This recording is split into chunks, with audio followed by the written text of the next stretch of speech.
malo ole issue de ona fai tau ele mile vai ka wele karosanga pise kan karakala ka mo ka yoli e manga or ka mai va ku pro ke kinga ke ona mele na yo wa me mo wala complain ku se va nga va ku fa ku la ngalo officer o va ku ke laso esa wa pe ka ulang fa le ulo fa pulele wa ole wo so ngia lu kang yo la se fa be ngari ko se ala mele ya lo ministry o fo ngalo o pro ke ki e kalongo ye le mele ku o mele ale ngale fa fangi e fa pulele mo le fa fangi fa nga malo o nga se o me o ya attention seeker nga fa le kongwa o so ya le msio instead of also mele le fangi le pro ke ki man mele e fa sa o mele me ai o so ale fa so ko me nga ko fa le mele sa pa pa o malo mai o poko I think also at first glance it seems like a straightforward story, but the MP's upset because his district got a letter about submitting it after the deadline, but if you look at it, the ministry did respond and they said they sent the letters to the officially registered district council, not just any group. And the problem with this article is they share the ministry's, it shares the ministry's side, but it feels like an afterthought. There was no real background on why some MPs are registered councils might not be on the same page, and that missing information, they're now just trying to make it look like the government's stuffing up again. They're not talking to us. We feel excluded. So this is the narratives that Samoa Observer is still driving. Alamua lena tu ifo malea kasi malea fionga ya muri anga kele ia I lea kamar tulong tu ifo iyo ia ai e faila utala o ile mafua ai onga o ke ro ku le motivo ngi mea o lai manga o me foi le attention seeker lua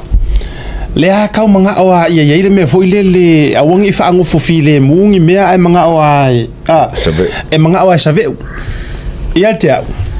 lan me la sa le alo fingalo lan me alo foi observer ide mea alo mua le officers le vainga kongu fiko kongu ia ide maka upulea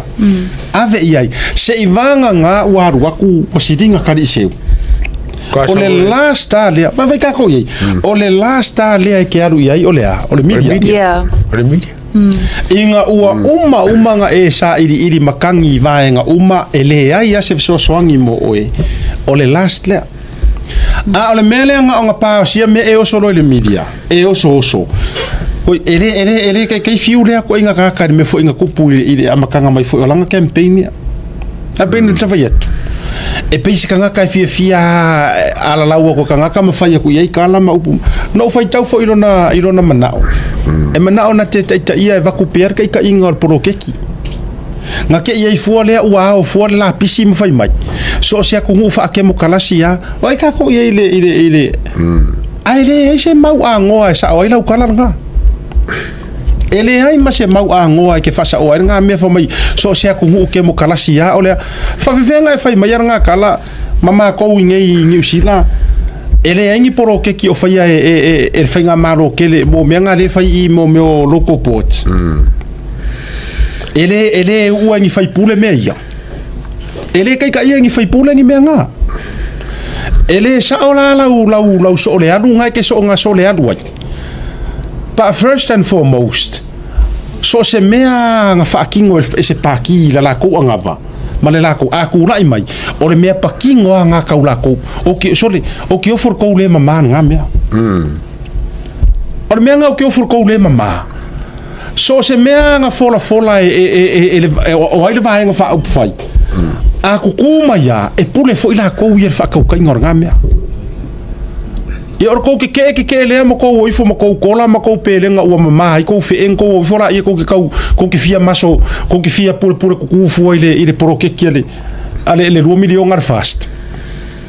tu lo nga ko ke karia ku ol menga la ko ko fe fa vai ai fa o ke karia ku ha u ye ngor tu ya emersunga le at wo mo program ele ko fe out menga ora ko sa wanga ele ai ma se ko fe au e kasi menga pera unga kat Moi creating le fafika wikele mo ia mo nge so l'observer ale li yo e o ngela o fela mai makao era nga wa ingo mai e office fatu vo ile mele mo pepe mo le ikiki o mafau ma la ikiki fa pe ia o sa onga le o fainga o fa ko fa inga ma fa ukang le la o ngofo ma sa ili ma fai fili solo anga i makanga ruenga ma me ss e ko ya ruakula anga o no mingis kamar ka ko ngwe onga vanga de makua fa singoro i fai ko mai a fai ya o le vaenga wa umana sauno ina ma fola ina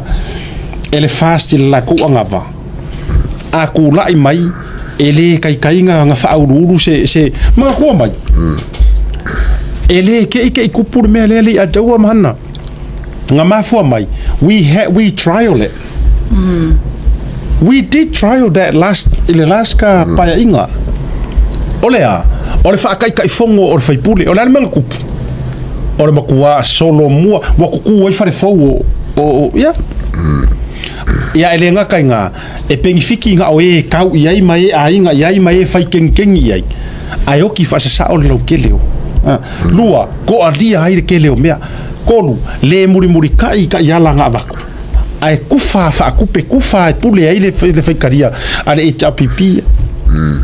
so ia gaula ua lava nga vaenga sa fai male songa nga fai male songa al fast ele ko ese kia ingia ko pepelo mangia ko fa ole ngi kai